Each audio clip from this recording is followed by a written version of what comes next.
Good evening and welcome to Gaana shot. Gaana shot में आप सबका स्वागत है। Xi Jinping is in panic. Let me make that up front. And he's made a U-turn, and he's made a U-turn towards private industry, and that's when Japanification is setting in firmly. So we're going to look at both these aspects: why he's turned to the private industry, and why Japanification. What is this Japanification all about? People talk of it, but rarely understood. This is Japanification. Yeah, sorry, this is his U-turn to the private industry. Last week, out of the blue, he caught hold of every industry head and got them together and spoke to them. Look at this, the two articles. Sorry, uh, the two articles from South China Morning Post, and you know, and many more. There were 4, 5 of them in a week. Why he's turned, what's going to happen, this, that, and all. Look at this elaborate seating plan which came out. Have a look at it close. All who's who of China's industry: BYD, New Hope, Jack Ma, and of course this new star called Liang Wenfeng, DeepSeek. All those chaps. The South China Morning Post even put out the table layout and everything. But why did it turn?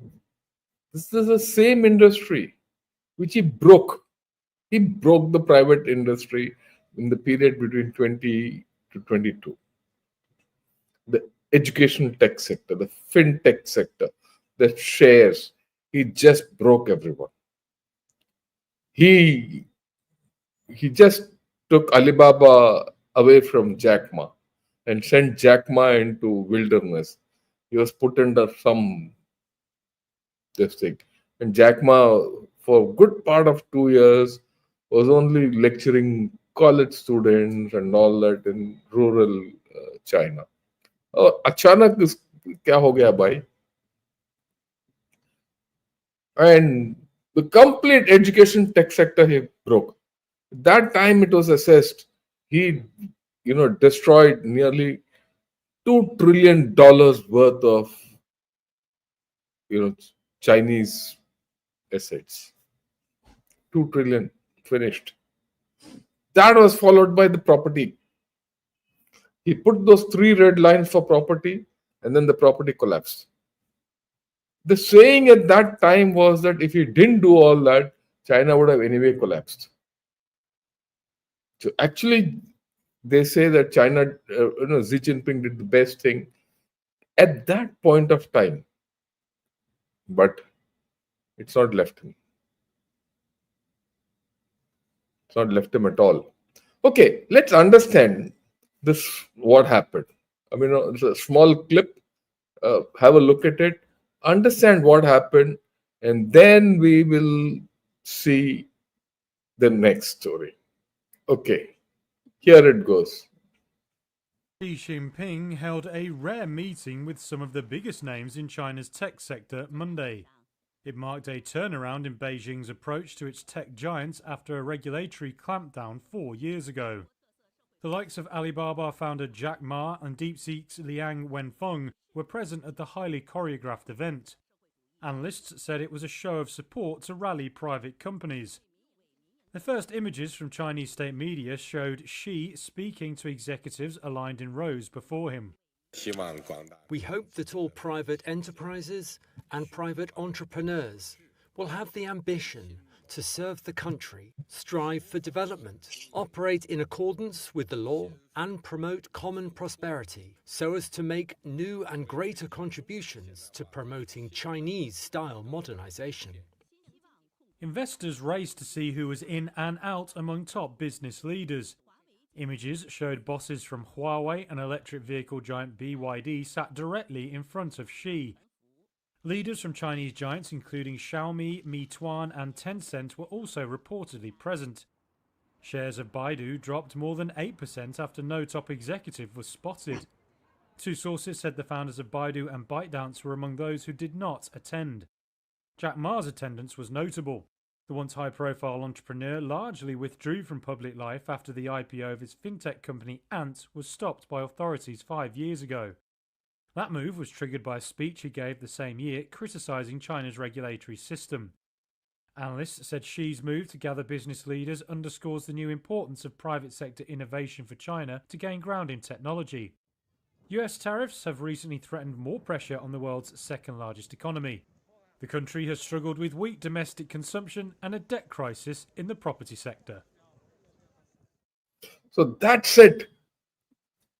Debt crisis, no consumption. The Chinese economy was just going down. Deep seek or no deep seek and all that hype. He had to turn back to the private sector. And everyone said, if the private sector doesn't fire, China sunk. So he had to turn back. But in that turn back, if you heard that video, there's something very important. They spoke of common prosperity, Chinese style modernization. Though he's turned to private sector, they had to work under the pressure of the Chinese state and the Communist Party. Will they revive? $1 million question. Next point.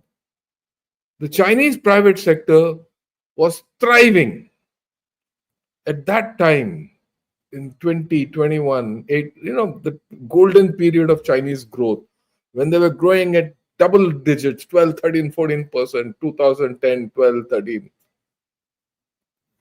They were unshackled completely. They could, and Alibaba was to become the biggest enterprise on earth when the plug was pulled out. The world was with them. What's the state today? The complete world is against them. Most of these Chinese shares are delisted and they're not doing well in stocks. The Chinese stock market is down and things are bad. Don't go by what people are saying. This is a big event which happened. Xi Jinping calling all the private sector and saying, let's grow. He said, this is like the east wind. It will come and go. But the private sector has to revive China. And China will have to, all that nonsense. Is it too late? Or is it, in time? We'll see. But the first indication, the stock market has not boomed. Individual shares have gone up a bit, individual shares have gone down a bit. But there's no boom in the stock market. Stimulus came, stimulus went. But all these efforts, deep seek, yes seek, wo seek, the stock market is still there. Investments are not coming in. In fact, today's this thing, investments are going out. So things are bad. And just think, and this is what Xi Jinping said during the conference. Sorry, let me put this. So that was the end of that video. This is what he said. Xi said the government's core principles and policies for the private economy, which are firmly integrated into the socialist system. So the private economy is integrated into the social system, will remain steadfast and unwavering. These policies will not change. If they don't change, unless the private sector is unshackled, how will it perform? While assuring leading entrepreneurs of persistent government support and wider market access, Xi urged them to contribute more to the country's tech innovation amid an intensifying rivalry with United States. This is straight from the article of it from China after the day he spoke. Common prosperity, you heard. If not, After this video, replay that. Then he also said, whatever the Central Party Committee has decided must be firmly implemented without compromise. Okay? And then Jack Ma appeared. And people feel that that is the most promising signal because he was completely against Jack Ma. If Xi Jinping could get Jack Ma and shake hands with him, though Jack Ma was kept to a corner, then you can imagine what is the state of the Chinese economy. I mean, people talk big, but yesterday I spoke to you. There are no marriages, there are no childbirths, no pensions. Everything is going down. People don't believe me. I have no problem. But the Chinese are there, they're suffering it. We'll see some other issues. But the first thing which I want to handle is the stock market. Just see the jungle in which all these buildings exist. This is not my photograph. Let me tell you, there will be Chinese who will come and troll. But my complete sources, 100% sources in this are from China. Look at it. This is the property sector.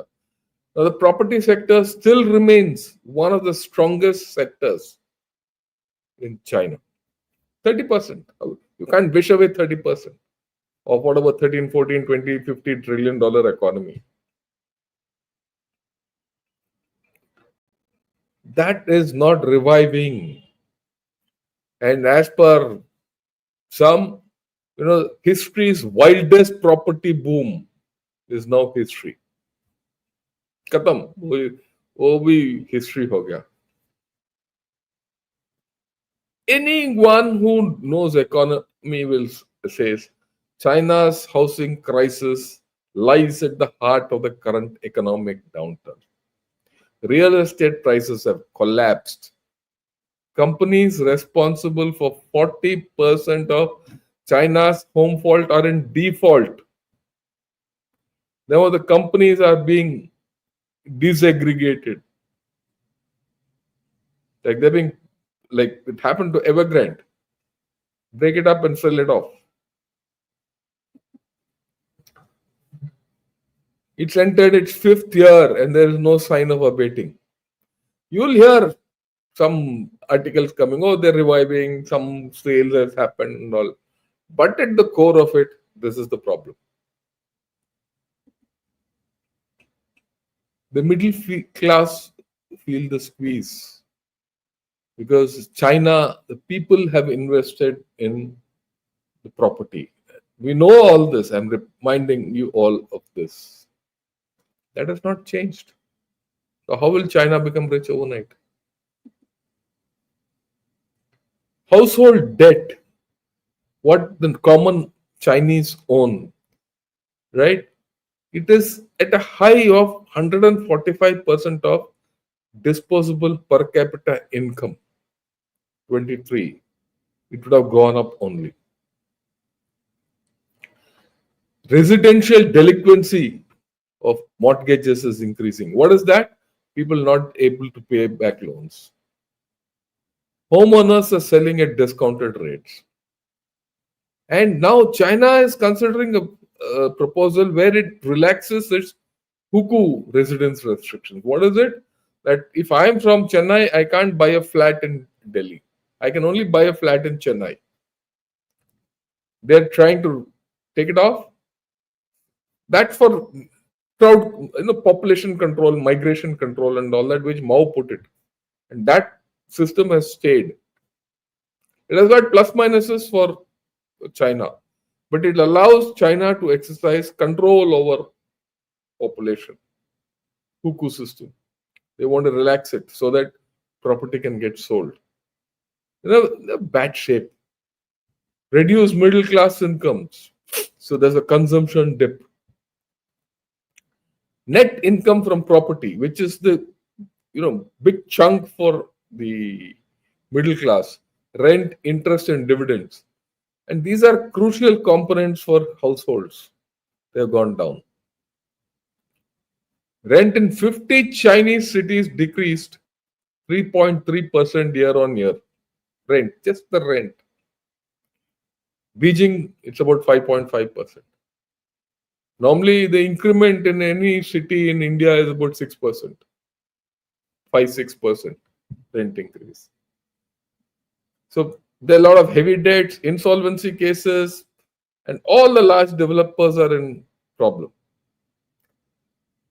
Property sales in 24 reduced by 12.9%,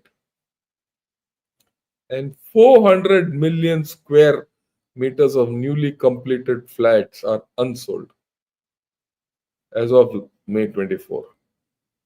This could have only increased, not decreased. See the worst slump on record. This is for newly built homes, existing homes, all are in decline. See the declining phases. That's the gray vertical blocks are the declining phases. They had a problem in 2015 when they had a stock slump, but they could recover out of it. But now that broad decline period is not coming back. These are facts of Chinese. And where is it? This is from the National Bureau of Statistics from China. This graph. In 2025, they expected 10% property sales drop because in 24, 13% dropped. 13% decline was there in 24. This year, it will be 10%. And this contraction is expected to last till 2030. That's why I keep saying 2030 to 35 is when China, because by the time this property construction and all this, they can start recovering, the population would have gone down. Thank you.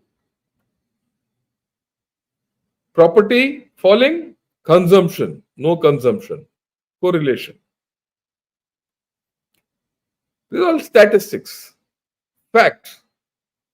China's consumer confidence index dropped sharply from 121 in January to 86.4 in December 24. 22, it was high, 123, and 24 last year, 2 months back, dropped down to 86.4. Anything below 100 is weak. Their property owners have very few alternates for investment. They can invest in stocks, but I showed you earlier, the stocks are flat. I'll show you later also. Today, as part of Japanification. Domestic stock market is in a period of long underperformance. And the rebound due to stimulus is not much. Urbanization has reached 2/3. 2/3 of China is urbanized. In fact, Xi Jinping has passed a law that people from urban areas can't buy land in rural areas anymore. They don't want people to buy land and sit in cities. They want people to go back. And they don't want the rural areas to be depopulated anymore. If that happens, China will collapse now. They've come to that stage. Because there are no people to do agriculture. Food security is coming next. This is the property sales drop. Have a look at it. In the past 14 years, sales has been the least.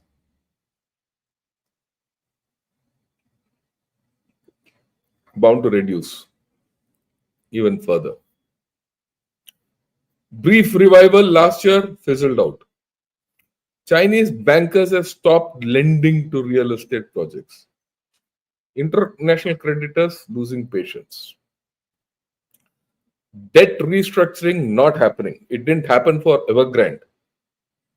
That's why it was taken over and broken up and sold off. There are 4, 5 other companies in line.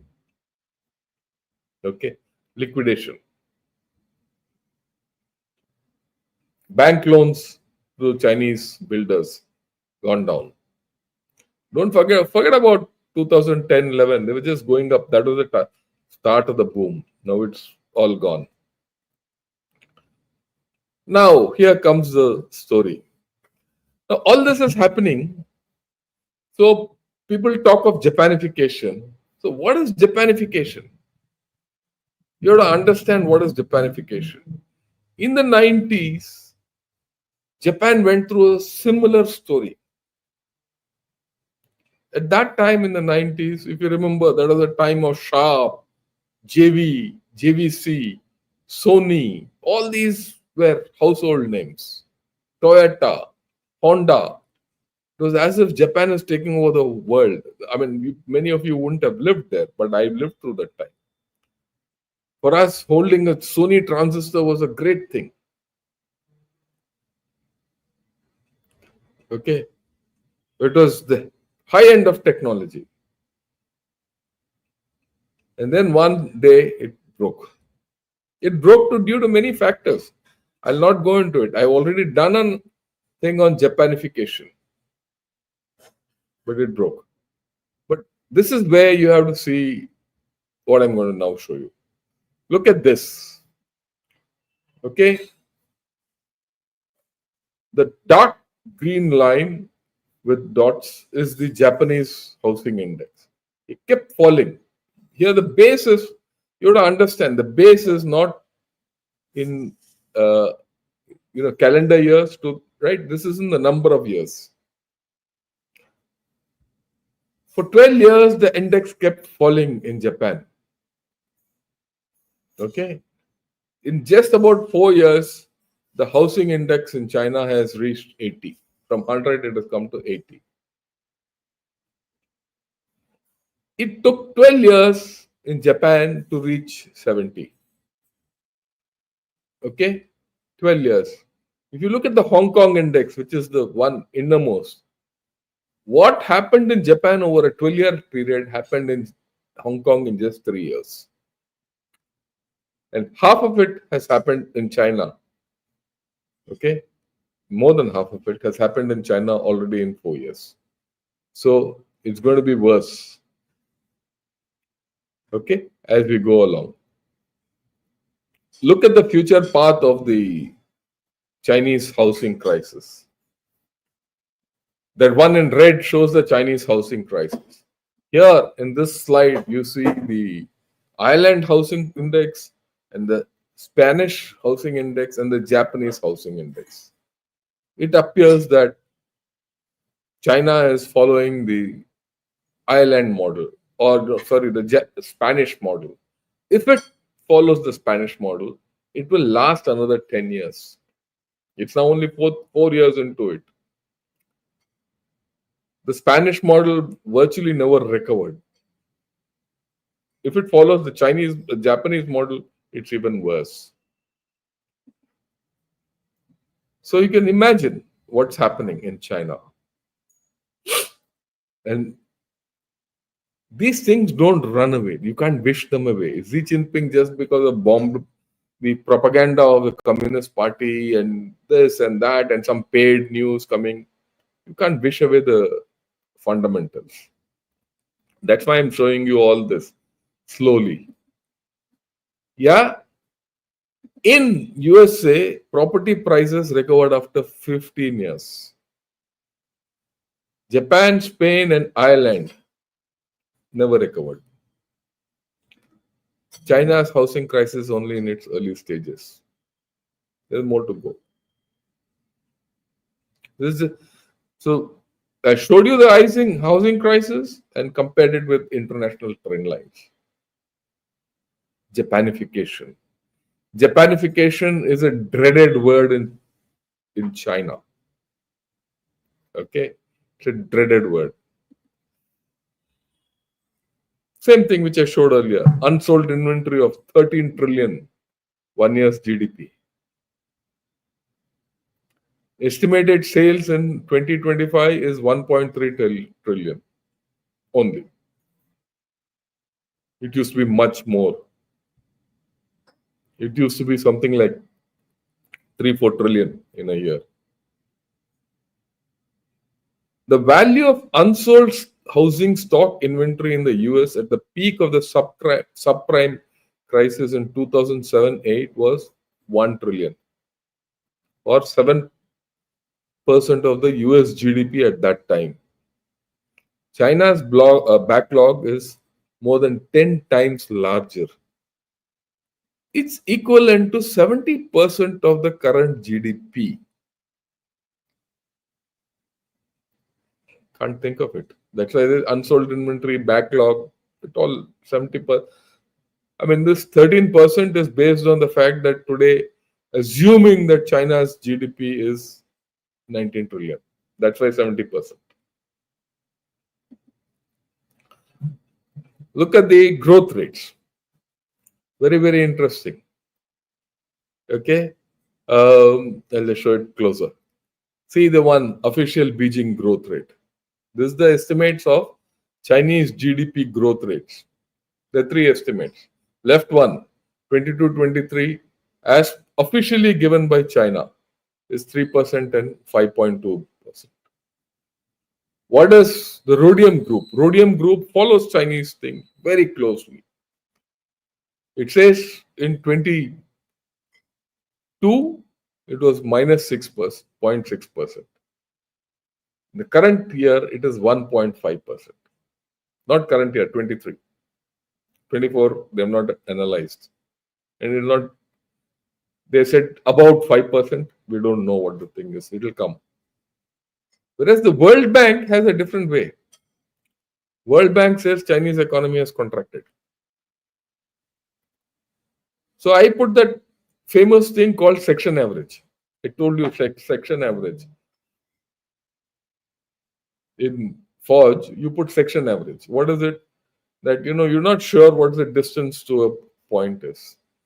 So you ask Natta Singh, भाई कितना distance है? वो बोलेगा 100 गज है साहब. And you say Banta Singh, तेरा क्या है? 80 गज है साहब. तो मेरा अनुमान क्या है? 90, 80, 100 जोड़ लो 270 by 3, 90. It's a section average. You average out the section thing. It gives safety also. Statistics, it's a close statistics, same thing. You put the section average, maybe China's growth is about 2%, max 3%, but that is also giving it too much. I go with what the World Bank has said. China's economy has contracted and they're lying. That I've said always. This is the Japanese growth rate, which happened 1960 to 1990. It was growing at about 5%. 91 to 2007, it grew at 0.94%. In 2008 to 2019, 0.5%. This is the Japanification which China is mortally scared of.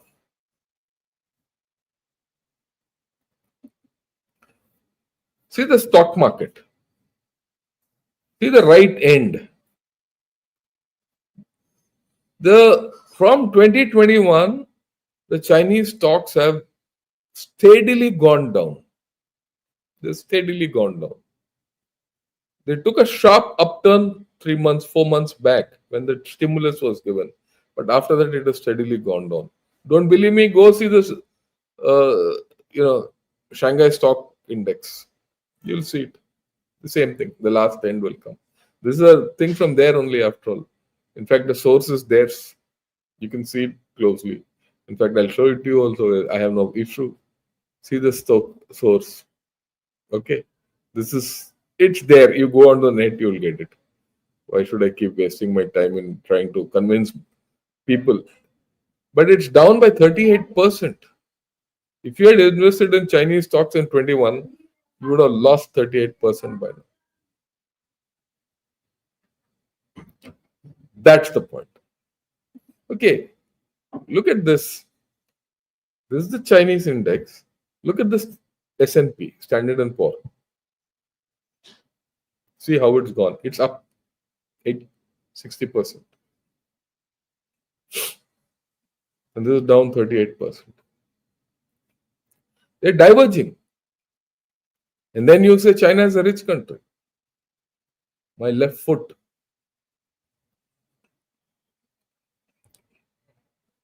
You see the stock market decline in China and Japan. Again, see it close. Okay. The red one on below is the Japanese stock market. This is month following the peak. The peak, whenever it happened, how it went down. The Japanese stock market in the 90s, till about 2 years back, went down 53%. In the case of China, it's down 36%, I had shown earlier. They've said, see, after the third plenum was held last year. That was when the third plenum was to, held under Xi Jinping. That's the time, if you remember, he fell sick and people said he had a stroke and all that. And that third plenum was an economic plenum to lift the economy. See where it has gone. And from then to now, he has done a complete switch going back to the private sector.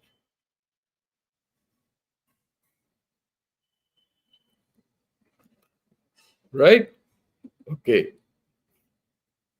What is the future path of the CSI 300? The green one is the CSI 300. That is the composite Shanghai index. The bottom one is the Japanese. It's still not gone through. The Japanese data set is over a larger period, right from 90s to now. You transpose this on that and you see that there's more pain for China coming ahead. Unless it does a reversal. And will it do a reversal? With tariffs, Trump है ना, कुछ ना कुछ करेगा वो. You see what's happening in Ukraine war. And China has angered everyone. Incidentally, I'll do this later. China has taken its ships and fired off the Australian coast in a bout of gunboat diplomacy. That's an interesting thing. I'll talk about it, maybe over the weekend or something like that, or with someone. But the fact is, it has angered everyone. Everyone is worried. They'll trade with China. China will have a surplus, everything. But not like before. Their car industry is, I won't say collapsing, but they're not making profit. There are a lot of issues. You see the growth of debt over the same time periods. There is more to grow for China. There's more pain to come. What happened in Japan to what happened in China? There's a long way to go. It's not as if China will flip, and China is giving stimulus after stimulus. Even this private sector is a lot of stimulus in that. I mean, these are all hard data. You go to Forbes. Forbes has done this analysis. I got all this data from Forbes. And they've all quoted Chinese sources. Japanese sources are international sources. See the debt. See the debt index going up. See how far ahead China's debt is in terms of growth. China is more indebted than Japan was at any point of time. It's something very interesting. When people are in pain, the way your economy is down and the deflation हो रहा है, मंदी चल रहा है, the government spends money, and individuals and private people hold money back. That's a trend. You remember during COVID time, the government spent money, they gave rise, this, that, all that. All of us didn't spend during COVID. We say, yeah, we don't know what will happen tomorrow. So let's hold our money in bank. Yeah, wo. That's how it is. That's what it says. Public sector debt expands in a crisis as a result of fiscal stimulus and relief programs. Isn't it? Private sector sees an opposite trend as compared as companies retrench and pay down debts to defend and rebuild their balance sheets. That's the logic. But the opposite is happening in China. The blue line is Chinese, and you see the Japanification and the Japanification of China. See the broad Japanification, what happened in Japan, and see that in China, what's happening. The private sector debt has gone up. The average individual is in debt. Whereas in Japan, when the crisis hit them, the private sector brought down their debt. And here, stimulus is being given in the form of debt. And if people are indebted, why will they consume? Will you consume? If I have a flat and that flat value has gone down by 40%, my stocks have fallen down by 36%. Will I go buy a new car? And I don't have a job, and my job has taken a pay cut. I mean, common sense lagaiye. Yeah, one more thing I want to tell everyone. All this I'm telling, like people say, sir, this is happening there, so what is it for India? My analysis of China, right, let me reiterate this. My analysis of China is not to compare India with China. Let me be very clear. My analysis of China is to analyze China because China is our adversary and we should know how to deal with it. How India does, whether India has exports or not, all that is later in the story. I'm not bothered. But I'm bothered as to how little we know about China and how we need to tackle it. When you say, let's accept investments from China, we should understand the repercussion of doing so. That is why I want every one of you to understand China, and I take trouble to get all this together. Not to compare it. China is a big country. There's no doubt. It's a civilization. I have full respect for it. It's a big economy. They've done wonders. If I start from now to the end of my lifetime, I can take lessons from China. But equally, I should understand what are the weaknesses of China. Tomorrow, when I deal with them strategically, militarily, economically, we should know how to deal with China. That's the point. Okay, let's get back to the presentation proper. The Chinese commercial banks, they have a huge problem. Loan growth, I showed you, it has stalled. Stimulus has not been able to spur consumer credit demand. So what do the banks do with their cash? They'll buy government bonds. This is an interesting thing. So let's turn to bonds. This is the 10-year bond yields. A lot of people are buying bond. The bond yield is going down. Don't ask me to explain bond yields. I don't know much. But this is a fact. After the third plenum, again it has gone down. Third plenum was in August last year. 6-7 months, it's gone down. The bond yields have not gone up. This is it. This is not my kalpana. Up, kisi, go. All Chinese guys who are going to troll me, have a look at it. Right? Compare it with Japan. This is the difference. What's happened in Japan? What's happened in China? There's a long way to go for China. in terms of bond yields. They've fallen. In fact, the fall in bond yields in China is still shallow. As it unfolds, it might go down even further.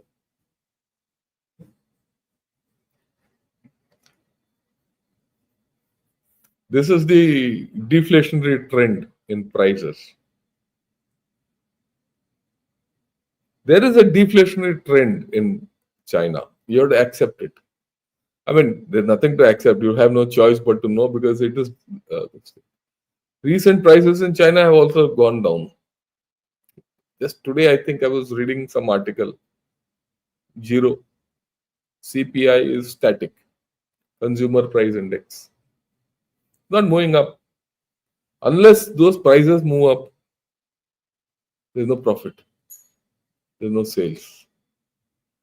Why are it's all going down? Because people don't have money. So a chap who's got stock, he's prepared to sell it. Simple. Fundamentals. Youth unemployment. Just going up and up and up and up. See where Japan was. In a corresponding time period, I'm not talking of 90s and all that. In a corresponding time period of years, see where China is. How high is China? There's a problem in China which we need to understand well, and then we'll deal with it. Now, this will have very serious political repercussions.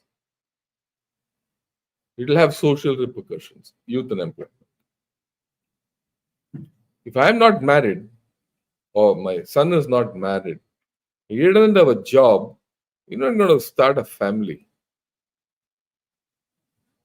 You're not going to get married. And then there's this classic case of decline in fertility, which I explained yesterday. I'll come touch it. Now, as there are fewer people, younger workers, more retirees who will support them. It impacts productivity and overall economy. I explained this. See, the last point is important in this. It undermines the social contract between the Chinese Communist Party and the people. You give me liberty, I'll give you happiness. That happiness is going. We know that. I'm just giving you another clipping. Largest absolute population loss is happening in China. People don't understand. Oh, ये Robert से काम चलाएंगे यार. देखो, a nation is made of people. It's not made of robots. आप कल के दिन एक कुत्ता रखोगे घर में या आप रोबोट रखोगे? You can't make babies from robots.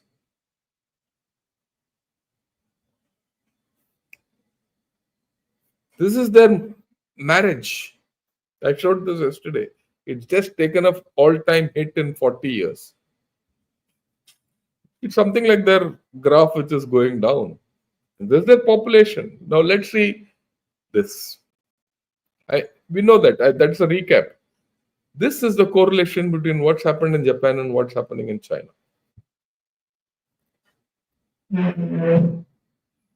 This is the story. Okay?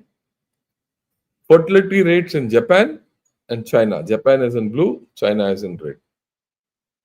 The Chinese have gone below the Japanese rates. They are aging at the fastest rate in history, in human mankind. And their population decline is happening at that speed. There's someone has said, whatever is happening in China will happen in India.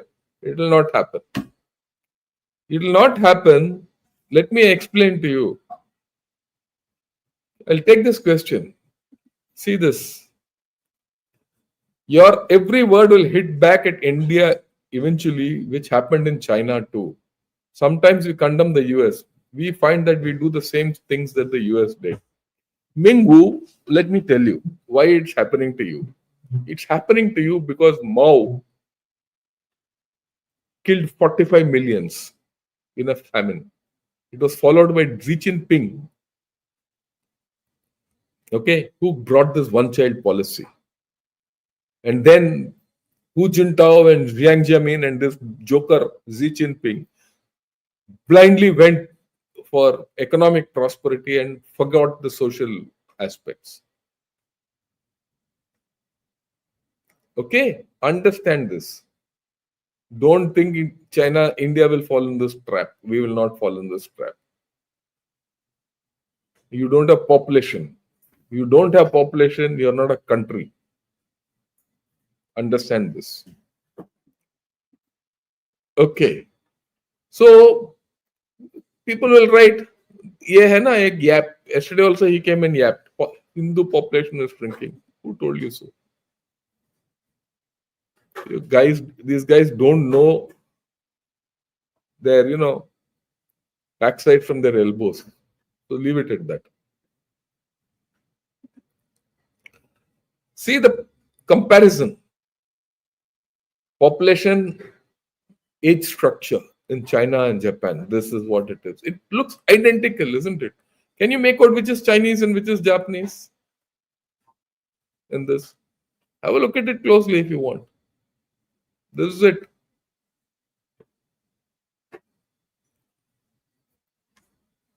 Okay. So you look at it anyway, Japanification is happening. There's no doubt about it. So what's the net? What is Japanification? It's not one single thing. It's a basket. And it's a basket of socio-economic deplorables.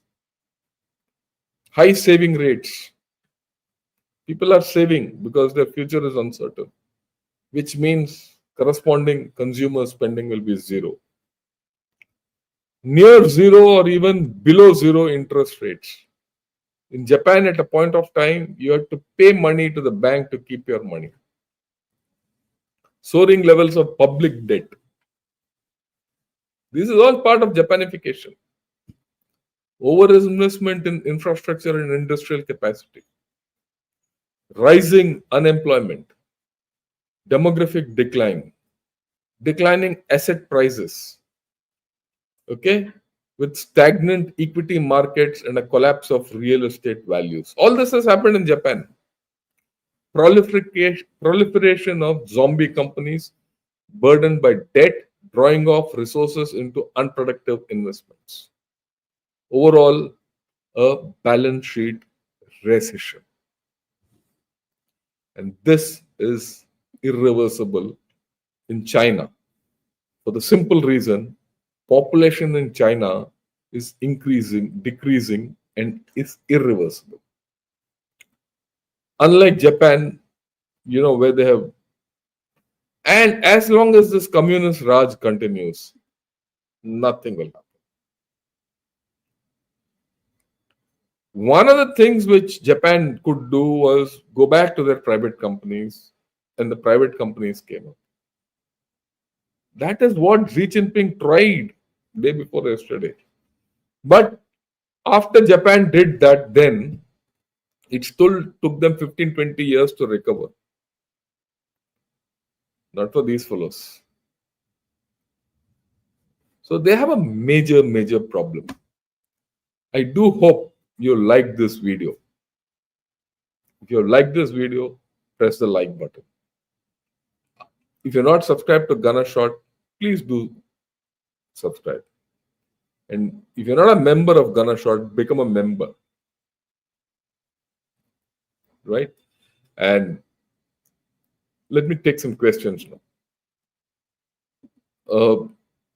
It's me thinking, thanks a lot for rejoining back as a member and giving so many benefits to others. Suresh Shanmugam, thanks for becoming a member. Sarkar, thanks again for becoming a member. So grateful to you. And Ravi Shankar, my namesake, thanks a lot for becoming a member too. I thank all of you for becoming members. Like I said earlier, becoming a member is the, you know, more for, it's not for me.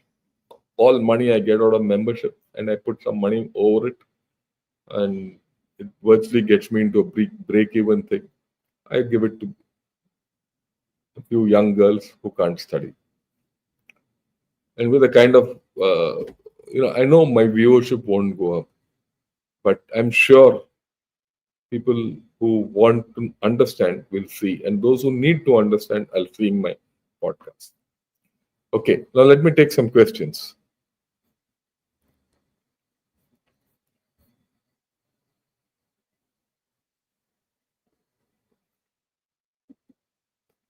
Sir, Indian private players always on target. China is backing true.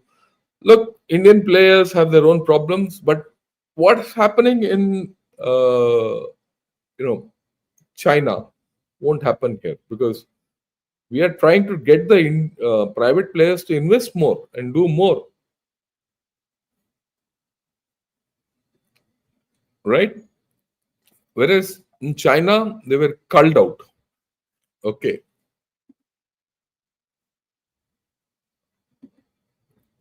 So, marriage is a major factor in economic growth and progress of nations. A comparative between bachelors and married men economic contribution could substitute your views. I agree, but the fact is that you don't have married people, you're not going to have children, you're going to have not going to have workforce, and they're not marrying. I explained it to you yesterday. That video will be out tomorrow again, just that bit on marriages, so people understand. Okay, I've already sorted out. Okay, yeah, Carlos Dongerfield, China is done. Yeah, that stock market performance, US versus China source. That's very interesting. Just go to the New York Stock Exchange, go to the Shanghai Stock Exchange, take a printout and put it together. You'll know the understand. You don't need a source. It's there available. Just take it.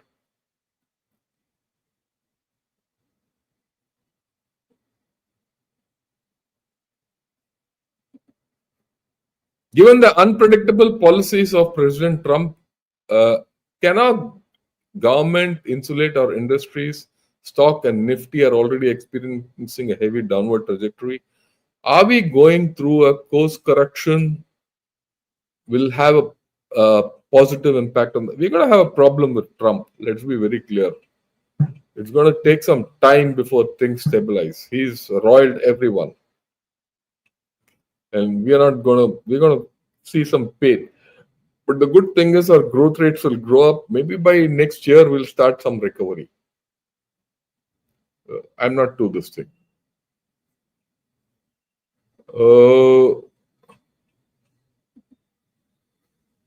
With the present Chinese leadership's dysfunctionality, economic condition, and global isolation, can these people hold a line in Tibet and Xinjiang? I don't know, but I think they're at risk. They're at risk. Okay, so let's see where it goes. Okay, yeah, we will not face Japanification, but we should, until excess greed in our businessmen and politicians. Yeah, I agree with you. We'll not. There's no way. Yeah. CCP oligarchs control huge real estate property in USA and Canada. This is causing a crash in USA. Chinese private players are also grouping to bring down Z because of a short. I don't think all this is right, Jack, because this is all speculation. I know for sure that my son has not been able to buy a flat in or a house in USA because prices are too high and the interest rates are too high. So don't come out with this. I'm telling you my felt problem.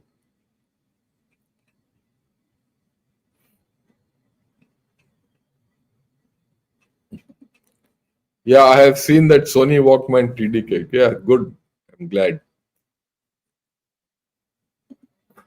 You're stating that real estate sector is retarding China's progress over supply, right? In many major Indian cities, the price increase in real estate is 302% during the past 5 years.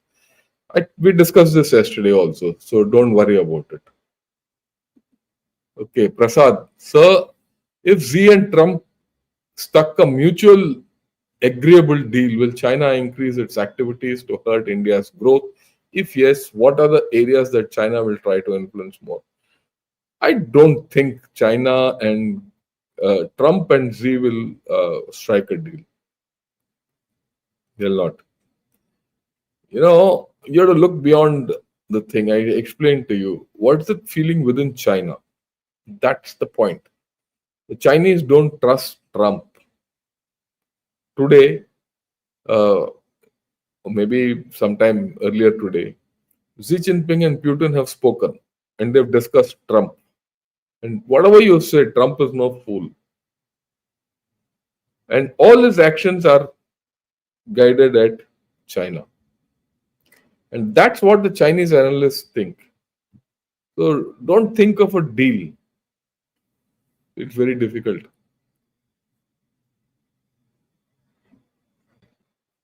Okay. When wolf warrior faces lion warrior without realizing internal weaknesses, result is surrender. Same pattern of Pakistan. Irony is Communist Party following the capitalist. Well, it's their headache. As far as I'm concerned, they can do what they want. But we are very clear of what their future is. Yeah. So let me see if there are any more questions.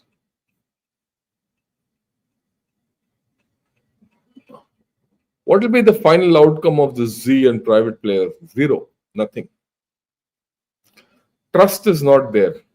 The private players also don't trust. The guys who are succeeding are those guys who are succeeding where China is in, the state has invested in them. And they are complete communist guys. The real guys who have to come up will not come up. One. Number two, there's an outside geopolitical environment which will not allow them to come up. Okay? That's the thing. Like I told you, even today evening I saw Chinese, what people are leaving by in droves. That's the word which is used. I don't know if I can show you, but I don't have anyone around, so I can't show you that. But people are living in droves, investment.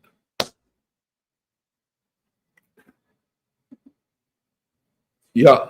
So it's really an in-depth analysis of China's present and future. It really helps to understand China visa future course of action as far as India's strategic thinking. Yeah, I agree with you. That's why I do all this. And that's why many people think I'm a fool. Many people think I'm a hawk. I'm not a China hawk. I know what China has done. A lot of things China has done. But I don't touch it because that's not my business. My business is to defend India, to ensure India gets the best advice, to ensure my people who are in service get the best view. And that's what I'm doing. I'm not interested. I'm not interested if we don't reach Chinese GDP. I'm not. I'm happy with what we have. We will be there one fine day. We will go our path. सबका अपना अपना रास्ता है, not there. Don't worry. Okay, I think that's all for today. Thanks a lot. So many of you have attended, and so many of you have commented. I thank my Chinese friends. I have nothing against the Chinese. I have a problem with China, this government, the CCP, not the Chinese. Right? They are poor fools who have been, sold a brick by their own masters. Right? I pity them, in fact. So I leave it at that. With this, thank you, good evening, and Jai Hind. Join us tomorrow. We're going to discuss Balochistan. Will Balochistan secede? That's the question. And joining me tomorrow will be Razak Baloch from USA. He's the head of the Baloch American Council. Tahir Gora, Captain Alok Bansal of India Foundation, Brigadier Arun Saigal, and of course, my compatriot, General Gautam Murthy. Till tomorrow evening, 8 o'clock, Jai Hind and good night.